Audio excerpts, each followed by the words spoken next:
수요예배 시간 저는 여러분과 함께 고린도전서 말씀을 순서대로 쭉 살펴오고 있습니다. 요즘 새벽 기도의 말씀도 이 고린도전서 말씀인데 어제 새벽과 본문이 좀 겹치기는 하네요. 한 번 더 같이 살펴보도록 하겠습니다. 우리가 순서대로 쭉 살펴보다가 오늘 이르게 된 이 말씀, 오늘 본문 말씀은 믿는 자들 간의 다툼에 대한 가르침의 말씀입니다. 우리 오늘 읽은 말씀 1절은 이렇게 시작합니다. 1절 시작을 보면 이렇게 돼 있죠. 1절 화면 넘기시겠습니까? 앞에 보면 이렇게 시작합니다. 너희 중에 누가 다른 이와 더불어 다툼이 있는데, 고린도 교회 안에 다툼의 문제가 있었습니다. 이 다툼의 문제는 사실 이 고린도 교회, 이 당시 그 교회만의 문제는 아니죠. 교회 내에서의 다툼은 동서고금을 넘어 언제나 어디나 있는 문제가 아닐까 생각합니다. 우리는 먼저 믿는 자들 안에, 교회 안에 이런 다툼이 있다라는 현실을 인정해야 하겠죠. 우리들은 하나님의 백성, 하나님 믿는 사람들, 예수님 안에서 하나가 되었습니다. 그러나 그럼에도 불구하고 여전히 우리들의 연약함과 또 우리들의 부족함, 우리들의 이기심, 우리들의 완악함으로 인해서 또 우리가 잘한다고 하는데도 예상치 못하게 닥치는 어떤 상황들, 우리에게 던져졌던 문제들, 이들로 인해서 우리 안에 다툼이 일어날 수가 있겠지요. 저는 평신도로 또 교역자로 여러 교회에서 신앙생활을 해왔습니다. 제가 여러분들보다 신앙생활한 횟수는 짧을 거예요. 하지만 경험했던 교회 개수는 제가 아마 몇 배는 더 많으리라 생각을 합니다. 제가 여러 교회에서 이렇게 평신도로 교육자로 신앙생활을 해왔는데 보면 그 교회 안에 다툼이 크건 작건 간에 어쨌든 교회는 다툼이 다 있더라. 다툼이 없던 교회는, 전혀 문제가 없는 교회는 없더라 하는 게 제가 그동안 살펴본 내용의 결과입니다. 여러분, 제 친구들도 거의 다 목사예요. 제가 이제 생활 패턴도 하다 보니까 제 친구 중에 목사 아닌 친구는 사실 거의 남지 않았습니다. 이제 제 친구들 거의 다 목사인데 이제 친구들이 가끔 다른 교회 얘기를 들어봐도 제가 내린 결론이 틀린 것 같지 않아요. 그 문제가, 그 다툼이 크건 작건 간에 문제 없는 교회, 다툼 없는 교회는 없더라. 아예 다툴 일이 없으면 좋겠지만 현실에서는 불가피하게 그런 상황이 발생하게 됩니다. 근데 여기서 중요한 게 있습니다. 다툼이 있을 수밖에 없는데 여기서 중요한 것은 과연 교회가, 우리가 그 다툼에 어떻게 반응하는가, 그 다툼을 어떻게 처리하는가 하는 문제인 것이죠. 다툼이 있을 때 우리가 피해야 될 처리 방식이 있습니다. 이렇게 하면 안 된다 할 방식이 있는데 우리 다시 1절 같이 보겠습니다. 1절 말씀 같이 한 목소리로 읽겠습니다. 너희 중에 누가 다른 이와 더불어 다툼이 있는데 구태여 불의한 자들 앞에서 고발하고 성도 앞에서 하지 아니하느냐. 우리가 피해야 할 처리 방식이 것입니다. 우리 안에서 성도들끼리 그 다툰 문제, 그 상황을 우리 안에서 처리하지 아니하고 믿지 않는 사람들 앞에 고발하는 것입니다. 실제로 그런 일들이 있었지요. 교인들 안에 그 다툼이 커져서 이것이 민사사건이 돼서 세상 법정에 올라가는 경우들이 있었습니다. 어떤 교회 재산권에 대한 문제들, 또는 교회 운영권에 대한 문제들, 또는 교회 인사권에 대한 문제들, 그런 일들로 세상 법정에 일이 올라가고, 안타까운 일입니다만 그렇게 된 결과로 어떤 목사님들 또 어떤 성도님들은 법정에서, 세상 법정에서 유죄 판결을 받기도 하고 심지어 징역을 살다 오거나 벌금을 내는 경우들도 있었죠. 이런 뉴스들이 들어오면서 그렇게 교회 이름에 먹칠을 하게 되고 하나님의 영광을 가리게 되고, 이것이 본질적인 문제입니다. 세상 가운데 송사지 말아야 될 본질적인 이유가 이것이죠. 그것이 교회를 더럽히고 하나님의 영광을 가리게 된다. 우리가 이런 논리를 가지고, 교회 일을 가지고 세상 법정에 고소하는 사람들에게 이렇게 말할 수 있겠죠. 아, 집사님, 그렇게 굳이 법으로 고발하셔야 되겠습니까? 아, 집사님, 꼭 그렇게까지 법으로 고발할 필요까지 있겠습니까? 라고 한다면 그 고발한 사람 뭐라고 하겠습니까? 이렇게 대답하겠죠.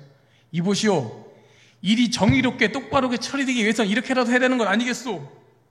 잘못은 잘못으로 가려지고 심판받고 올바르게 일이 진행돼야 되니까 그래서 이렇게 법정에 고소하는 겁니다 라고 말하겠죠.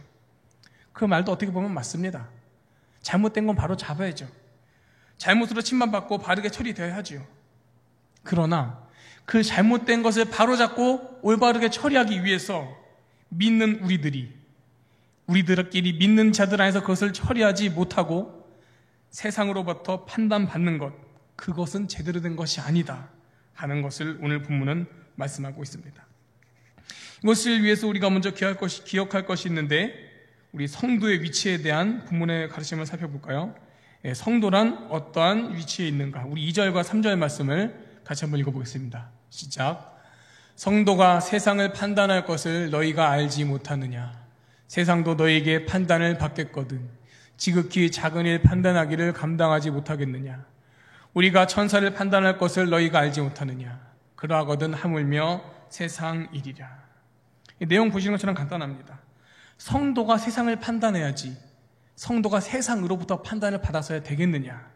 여러분 그렇지 않습니까? 네, 성도가 세상을 판단해야지 세상으로 판단을 받아서는 안 되겠다. 이것은 우리가 세상보다 잘나고 똑똑하다 이런 교만에서 나오는 논리가 아닙니다. 우리가 믿고 따르는 하나님의 공의가 세상이 따르는 법의 정의보다 더 높고 더 완전하기 때문입니다. 하나님의 백성이 하나님의 뜻 안에서 처리하면 될 문제를 높고 완전한 하나님의 뜻을 기준으로 하지 않고 그보다 떨어지는, 그보다 후진 세상의 법을 기준으로 처리하는 것이 잘못이라는 것입니다. 2절 말씀 다시 보겠습니다. 2절에 보면 이렇게 성도가 판단할 것을 말씀하고 있죠. 이 성도가 세상을 판단한다, 이것은 단지 성도가 세상을 봤을 때 이 세상이 이렇게 하는 게 잘하는 거구나, 이렇게 못하는 거구나, 단지 이 판단하는 것을 넘어서서 이것은 종말론적 심판을 또한 의미합니다. 우리 성도들은 이 세상 마지막 때, 예수님의 그 심판 때에 예수님과 함께 더불어 이 세상을 심판할 사람들입니다. 우리가 그런 위치에 있는 사람들인데, 우리가 세상을 심판할 사람들인데, 현재 일어나고 있는 우리들 안에 있는 사소한 문제조차 판단하지 못한다. 이것은 말이 되지 않는다고 바울은 책망하는 것입니다. 여러분 보시는 이 2절과 3절은 성도의 위치가 그러하다는 것을 말씀하고 있습니다. 성도는 세상의 판단을 받을 사람들이 아니다. 바울은 계속해서 책망하죠. 우리 5절 말씀 같이 읽겠습니다. 우리 5절 말씀 한 목소리로 읽습니다. 내가 너희를 부끄럽게 하려 하여 이 말을 하노니 너희 가운데 그 형제간의 일을 판단할 만한 지혜 있는 자가 이같이 하나도 없느냐. 바울은 여기서 지혜 있는 자가 있어야 된다. 바로 지혜를 강조합니다. 바울이 말하는 이 지혜는 세상의 지혜와 다른 지혜이지요. 그동안 여러분 몇 번 말씀드렸던 것처럼 이 고린도는 철학이 발달한 그리스의 항구 도시였습니다. 이 고대 그리스 철학이 서양 철학사에 있어서도 그 원류로 여겨지기도 하죠. 오랜 세월 이어져 오는 그런 흐름 속에서 사람들은 많은 이론들을 추구하고 새로운 논리들을 갖다 따지고, 그러면서 그런 것들에 나오는 가르침, 서로 토론하고 그런 것들에 관심이 많았습니다. 그러나 그러한 세상의 지혜가 교회 내 분쟁을 판단할 지혜가 되지 못합니다. 5절이 말씀하는 지혜는 5절에 나타난 표현 그대로입니다. 그 지혜는 형제 간의 일을 판단할 지혜입니다. 5절 나타난 표현 그대로지요. 이 지혜는 하나님의 뜻 안에서 사리를 옳게 분별하는 지혜입니다. 무엇이 하나님 뜻에 합당한가? 그래서 무엇이 하나님께 영광이 되는가? 무엇이 교회의 덕을 세우게 되는가?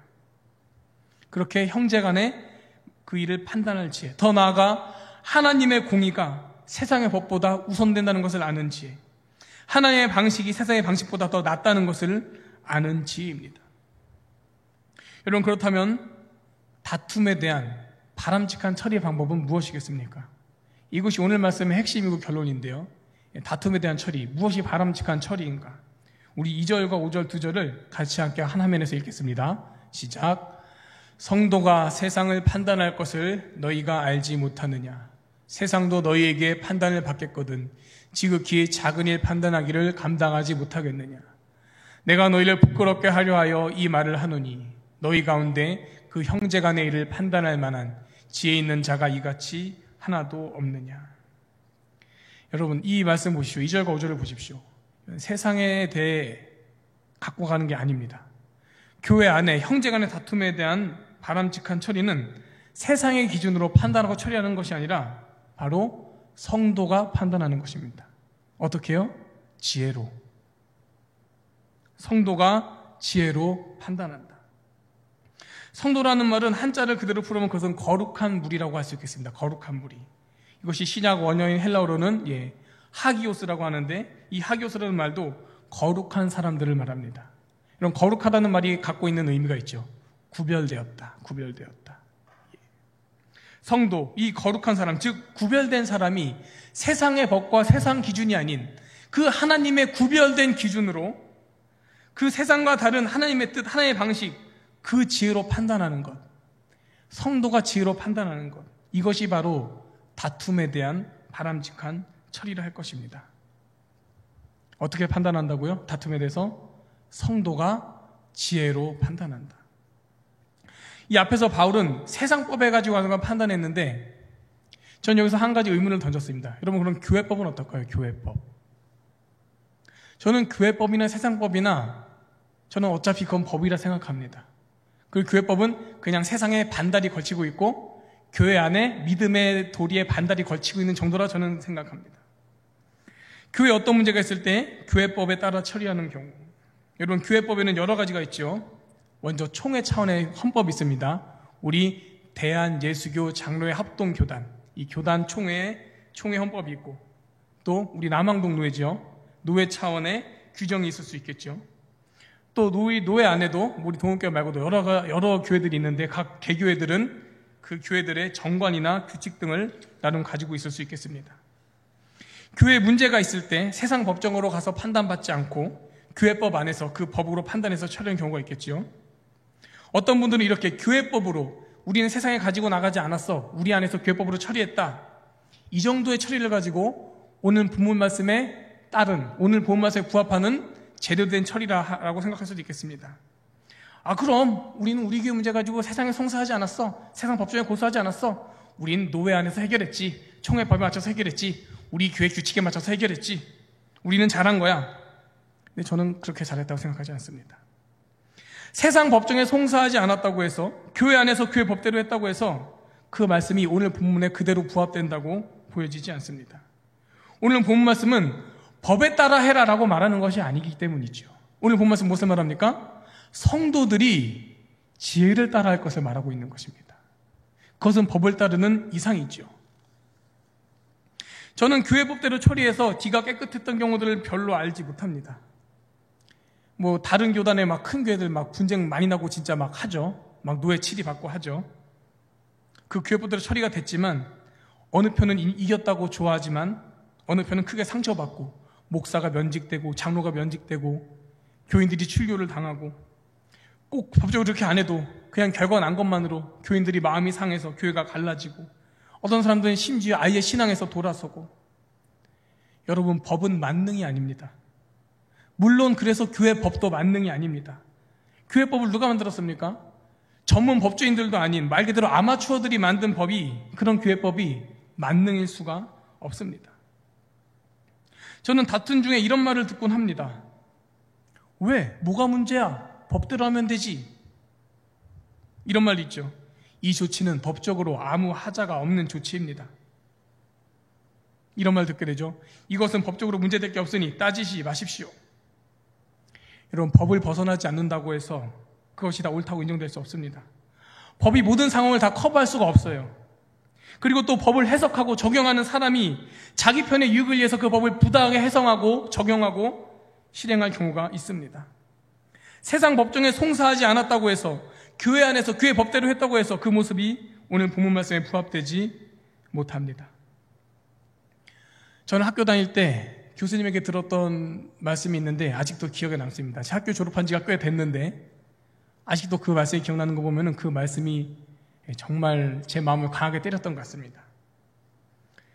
신학교에서는 여러 종류의 과목을 공부합니다. 이런 과목들이 있어요. 성경에 대한 공부, 또 교리에 대한 공부, 교회 역사에 대한 공부, 그리고 목회 현장에 대한 공부들이 있습니다. 이제 목회 현장에 대한 공부 중에 이런 과목이 있었어요. 과목 이름이 헌법입니다. 헌법. 과목 이름이. 헌법이란 과목을 딱 시작하는데 이제 헌법을 가르치는 교수님이 이런 말씀을 하셨어요. 이 헌법이 이제 우리 대한예수교 장로회 총회 합동교단의 헌법. 이거보다 이렇게 좀 작은 헌법책이 있습니다. 그게 교재예요. 네, 이 헌법을 공부하는데 이 교수님이 첫 수업 시작의 말씀이 이러했습니다. 여러분, 교수님이 어떤 말씀 하셨을 것 같습니까? 헌법을 가르치시는 교수님께서. 그러니까 이번 우리 학기 배우는 이번 헌법이 우리 전도사님들 아주 중요한 것입니다. 우리 전도사님들 이번 헌법을 잘 공부하셔야 됩니다. 이 법이 우리 교회 생활에 모든 상황 속에 기준이 되고 척도가 됩니다. 이 법을 모르면 교회 운영이 다 엉망이 됩니다. 그러니까 이번 학기에 이 중요한 헌법 수업을 잘 듣고 잘 공부하시기 바랍니다. 라고 얘기하지 않으셨어요. 교수님 말씀은 이러했습니다. 헌법이 있긴 하지만 사실 헌법 가지고 따지려 드는 상황 자체가 문제고 그런 상황이 나오지 말아야 합니다. 사람들이 법대로 하자고 말한다는 상황이라면 이미 그 상황이 사람들 간에 평화롭게 서로 이해하고 타협하고 잘 협의가 되지 않았다는 것이니까요. 우리가 이 시간 법을 배우지만 이런 법보다 더 중요한 게 있습니다. 법을 들이대기 전에 먼저 사람들끼리 잘 이해하고 타협해서 협의되는 것이 좋습니다. 저는 그 과목을 시작하면서 들었던 말씀이 학교 졸업한 수년이 지난 지금도 제 마음에 남습니다. 다른 과목을 가르치는 교수님이 그렇게 말했으면 모르겠어요.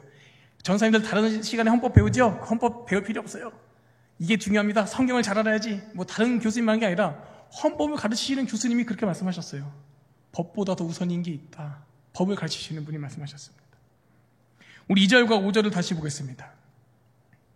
우리 한 목소리 한 번 더 있습니다. 시작. 성도가 세상을 판단할 것을 너희가 알지 못하느냐? 세상도 너희에게 판단을 받겠거든 지극히 작은 일 판단하기를 감당하지 못하겠느냐? 내가 너희를 부끄럽게 하려 하여 이 말을 하노니 너희 가운데 그 형제간의 일을 판단할 만한 지혜 있는 자가 이같이 하나도 없느냐? 우리가 보는 이 성경 말씀이 우리에게 보여주는 다툼에 대한 바람직한 처리 방법은 세상의 기준으로 세상의 방식으로 처리하는 것이 아니라 법을 따라가는 것도 아니라 바로 성도가 판단하는 것입니다. 지혜로. 교회 안에 형제 간 다툼이 있을 때 성도가 지혜로 판단해야 한다. 이것이 우리 안에 이루어지려면 우리 어떻게 해야 될까요? 우리가 하나님 앞에 성도가 되어야 하는 것입니다. 이것을 참으로 바르게 판단할 수 있는 지혜 주시기를 하나님께 간구해야 하는 것입니다. 우리가 하나님 앞에 성도가 되어야 합니다. 우리는 사사로운 욕심을 앞세우거나 개인적인 감정을 내세워서는 안 됩니다. 사실 다툼의 시작은 대부분 여기 있습니다. 다 자기 입장에서 자기 욕심, 자기 감정을 주장하는 거예요. 이 집사님은 이 집사님의 입장에서 자기 욕심과 생각이 있습니다. 김 장로님은 김 장로님 입장에서 또 자기 입장이 있죠. 최 권사님은 권사님 입장에서 또 본인의 입장과 생각이 있습니다. 담임 목사님도 담임 목사님 입장에서, 우리 부목사들도, 우리 전도사님들도, 강도사님도 다 각자의 자리에서 자기 입장이 있을 수 있어요. 근데 중요한 것은 자기 입장에서의 욕심과 감정을 내세우지 않아야 하는 것입니다. 이것은 개인뿐만이 아닙니다. 교회 안에서 많은 부서 기관들이 있죠. 성가대가 있고, 성가대도 2부가 있고 3부가 있는데 이 두 안에 자기들의 입장이 있어요. 자기네들의 생각과 또 갖고 싶고 추구하고 하기 싫고 하고 싶은 것들이 다 있어요. 교육부서도 마찬가지입니다. 교육부서 안에서도 많은 부서들이 있고, 교회를 관리하는 시설을 돌보고 고치는 부도 있고, 재정을 관리하는 부서도 있고, 많은 기관 부서들이 있어요. 다 각자 나름의 입장이 있습니다. 사람들은 기본적으로 본인의 입장, 본인이 속해 있는 부서나 기관의 입장에 따라서 생각하게 되고 그 입장을 내세우게 됩니다. 그 입장에 따른 욕심과 감정들, 우리는 그러한 것들을 따르지 않는 하나님 앞에서의 구별된 성도가 되어야 합니다. 무엇이 하나님께 영광이 될 것인가? 무엇이 교회가 평안하고 교회가 든든히 서가도록 무엇이 교회의 덕이 될 것인가? 그것을 고민하는 성도, 우리는 성도가 되어야 됩니다. 또 우리는 그러한 성도로서 하나님께 지혜를 구해야 합니다. 바울은 안타까워하죠. 너희 안에 지혜 있는 자가 없느냐?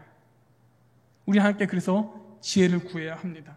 하나님, 무엇이 하나님 뜻에 합당한 판단이 되겠습니까? 하나님, 어떻게 하는 것이 하나님께 영광이 되겠습니까? 하나님, 어떻게 하는 것이 교회가 평안하고 순탄하고 든든히 서가며 무엇이 교회의 덕이 되겠습니까? 하나님, 알게 해 주옵소서. 우리 솔로몬이 지혜의 왕이 되었다고 알고 있잖아요. 그가 지혜를 구했다고 하잖아요. 그가 왜 지혜를 구했습니까? 하나님, 나는 어린아이라 알지 못하니 이 하나님께서 맡겨주신 이 나라의 백성을 잘 다스릴 수 있도록 지혜를 주십시오. 솔로몬이 지혜를 구한 것은 자기가 똑똑한 사람을 과시하기 위함이 아니었어요. 하나님께서 맡겨주신 하나님의 백성들을 잘 섬기기 위해서 지혜를 달라고 했습니다. 우리는 그러한 마음으로 지혜를 구해야 합니다. 하나님, 이 교회가 하나님의 주권 안에 온전히 세워져 가도록, 평안하도록, 믿음의 부흥에 이뤄가도록 어느 길이 우리가 판단할 길이겠습니까? 하나님, 지혜를 주옵소서. 제가 좀 전에 말씀드린 사사로운 욕심, 이기적인 생각들, 내 입장에서 주장한 것들이 내서지면은 하나님의 영광은 뒤로 밀려나고 맙니다. 그의 영광을 어떻게, 교회에 어떻게 덕을 세울까, 이것도 뒤로 밀려나고 맙니다. 하나님, 그렇게 되지 않도록, 하나님께 영광이 되도록, 교회에 덕이 되도록, 하나님 뜻에 합당한 판단하도록 주님 지혜를 주옵소서. 영적으로 분별할 수 있는 지혜를 주옵소서. 우리에겐 이 강구가 필요합니다. 왜죠? 다툼은 성도가 지혜로 판단해야 하는 것이기 때문입니다. 우리는 하나님 앞에 구별된 중심으로 하나님 앞에 선 성도가 되어야 되고 하나님께 지혜를 달라고 구하여야만 합니다. 오늘 말씀 정리하고 마치도록 하겠습니다. 아까 말씀드렸듯이 이 세상에 문제없는 교회 없습니다. 다툼 없는 교회가 없습니다.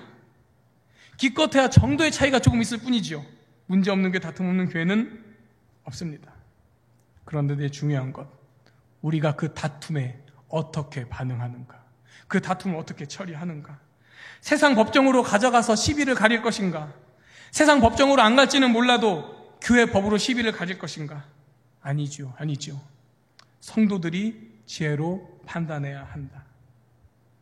교회들의 모습이, 우리들의 모습이 오늘 말씀 따라 나아가기를 소망합니다. 성도들이 지혜로 판단하는 길. 교회 안에 형제간의 다툼이 있을 때 그 다투는 당사자들이 참 힘듭니다. 그렇죠? 여러분 혹시 싸워보신 적 있습니까?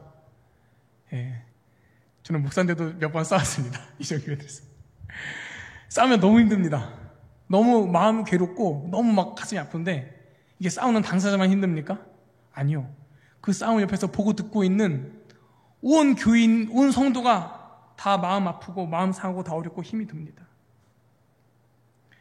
그때 우리가 성도의 중심을 가지지 않는다면, 각자의 입장에서 자기 욕심 내려놓고 하나님 뜻을 구하는 그 성도 입장을 가지지 않는다면, 하나님 우리가 어떻게 해야 하겠습니까? 그 거룩한 지혜를 구하지 않는다면, 우리의 모습은 이러한 모습을 벗어나기 힘들 것 같습니다. 이간질하면서 싸움 붙이기는 거죠. 어머, 김 집사가 그랬대? 하긴 김 집사 그럴 줄 알았어. 뭐야, 최 집사는 또 그랬대? 아이고, 그렇지, 최 집사가 뭐 어떻게 그럴 수가 있대? 네, 그냥 싸움을 부추기고 싸움을 점점 키워가고, 그리고 원망하고 불평하는 거죠. 아이고, 또 싸우네. 이번에 또 양보 안 하네. 이번에 또 고집 피우네. 아이고, 또 이런 일이. 이렇게 원망하고 불평하는 모습. 또 어떤 사람은 그냥 한숨만 쉬며 낭망하죠.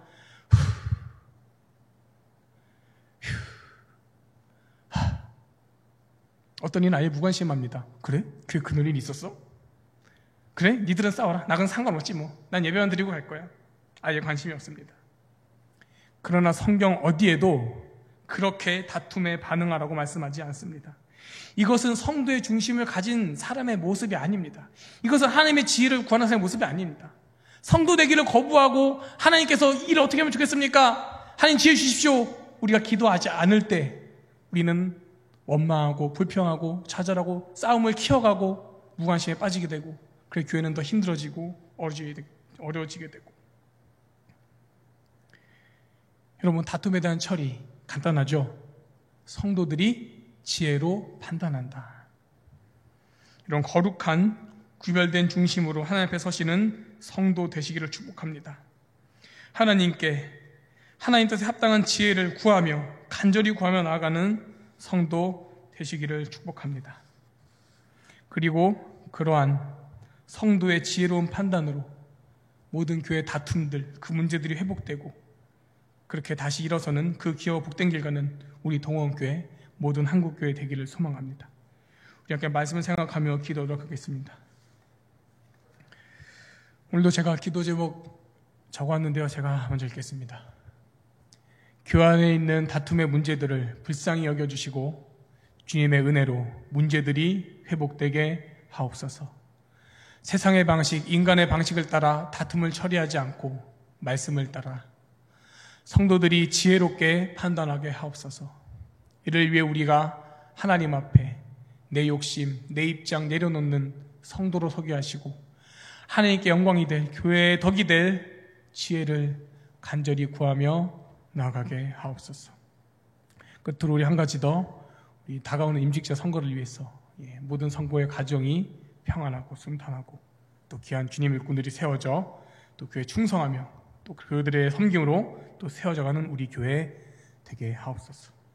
우리 간절한 마음으로 말씀을 따라 생각하며 또 기도하며, 특별히 여러분 각자 자신이 정말 하나님 앞에 내 욕심과 내 입장 내려오는 성도로 설 수 있도록 하나님이 어려운 상황을 해결할 수 있는 지혜를 우리에게 달라고 간구하는 간구가 간절하기를 원합니다. 이 시간 함께 간절한 마음으로 주여 한번 부르고 기도하겠습니다. 주여. 하나님, 나는 이 시간 또 무엇을 전하였습니까?